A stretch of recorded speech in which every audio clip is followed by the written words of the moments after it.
Hello, this is Brian Carnahan, Executive Director of the CSWMFT Board. I'm talking today with Tracy Hossam, one of the board's investigators. Tracy and two colleagues are responsible for investigating complaints submitted to the board. Welcome, Tracy. Hi, Brian. It's good to be here. When should someone file a complaint? Well, whenever they feel that they've been treated unprofessionally or harmed in some way, or that their rights have been violated as a consumer of services from one of our licensees, that's the time to file a complaint. And we don't have a time limit on when we can get complaints. If you've been thinking about something that happened a year ago when you went to treatment, you can still file a complaint. We don't have a time limitation or statute of limitations, if you will, on when we can look into a case. That's helpful to know. How does someone go about filing a complaint? Well, it's very easy now that we have virtually everything on our website. So you would go to the board's website at CSWMFT.ohio.gov, and you'll see on the left-hand side a link for the complaint form. Click on that, and you can download the complaint, complete it, and either mail it, fax it, or scan it and attach it to an email. And that'll get the process started. So once you have that form, what happens after the complaint is actually filed? Well, we receive upwards of 300 complaints a year. So once the complaint comes in, the deputy director is going to assign them in pretty much the order that they come in.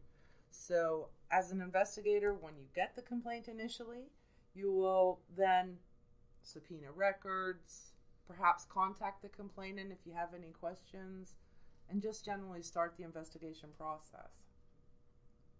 Okay. Now, if I'm someone who's filed a complaint, what's my role in the process? How can I be helpful in investigating a complaint? Well, you're going to be helpful by answering any questions the investigator might have if they contact you. You're also going to be helpful if you specifically want to speak with an investigator. Indicate that on the complaint form, that you would like to discuss some of these concerns as once an investigator has been assigned to a case. You're also going to be helpful if you can include as much information as possible in the written narrative portion of the complaint, and if you have any supporting documentation that you can include. Maybe if it's a billing complaint, some of your billing records that you've received, or photographs if it involves something that you have a photograph of, to be as detailed as you can with that initial complaint form. Okay. Well, what should a licensee do if he or she is the subject of a complaint? Well, that's a good question, and the first thing I would suggest is to stay calm. Remember, again, that we do receive up to 300 complaints a year, and only a small percentage of these are going to result in some formal discipline. So wait until you're contacted by an investigator, even if you know for sure a complaint's been filed against you. Wait till they contact you, and then if you have some questions, you'll be able to ask them at that time. What responsibilities do licensees have if they think a colleague has done something wrong? Well, according to our rules, and you will find this under the mandatory reporting section of the Administrative Code, 4757-5-10, you are required to report if you feel that a colleague may have violated the Code of Ethics. And you are required to do that in writing. What if the suspected violation is at another agency? The licensee doesn't have to report that, right?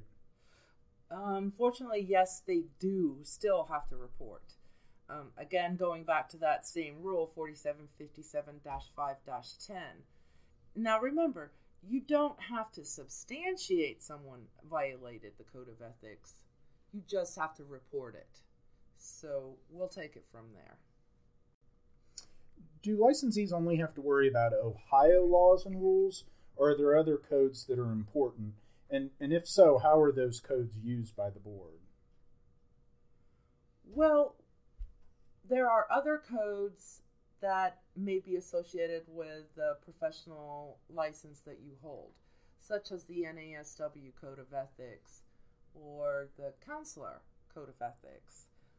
But there's also state laws in Ohio that are Ohio laws, but yet not our board laws, that you're also going to have to be aware of. And this can start to get quite complicated.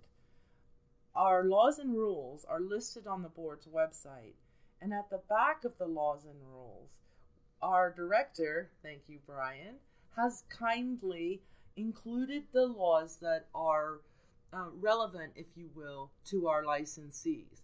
And some of those may be laws such as how many times can I see a minor without consent, or when can I not release records, things of this nature. So other state laws that are relative to your practice can be found in our laws and rules.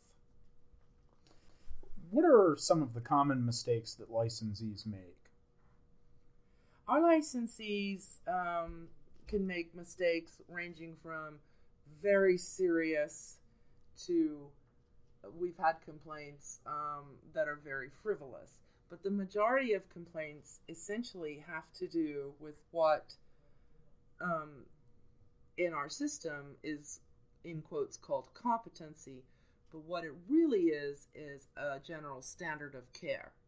If someone comes into your office and they're unhappy that you didn't give them your full attention, or you didn't have a particular knowledge in a certain area, these kind of vague issues are going to fall under a standard of care, and that is the 4757-5-02. What would someone in a similar situation with the same kind of training and education do in this kind of a circumstance? What's the best standard of practice? What's the best standard of care? So those are the primary cases that we're looking at. Now that sounds kind of boring. So you might also know that we, of course, investigate sexual boundary violations. And of course, as long as I've been an investigator, we've had custody issues. So I would say that those are the top issues. What can licensees do to ensure they steer clear of ethics violations? Well, it'd be pretty easy to steer clear of ethical violations. And my best advice, one, is to read the Code of Ethics so that you know what's there. You might have not read them for quite some time, and you might see some information that you find useful. Also, the number one thing that I tell people to kind of stay on the straight and narrow with regard to their license is to seek supervision. Even if you're independently licensed, seek supervision. Or just simply consult with peers who hold a similar license to yourself. Anytime that you're in doubt, this is going to be a great source of information to you. Your peers, your supervisors, maybe they've experienced something like this and they can help you or point you in the right direction. And of course, always, you feel free to call the board and speak with myself or Bill or Tammy or even Brian. We're here to be a resource for you. Great. Thank you very much, Tracy.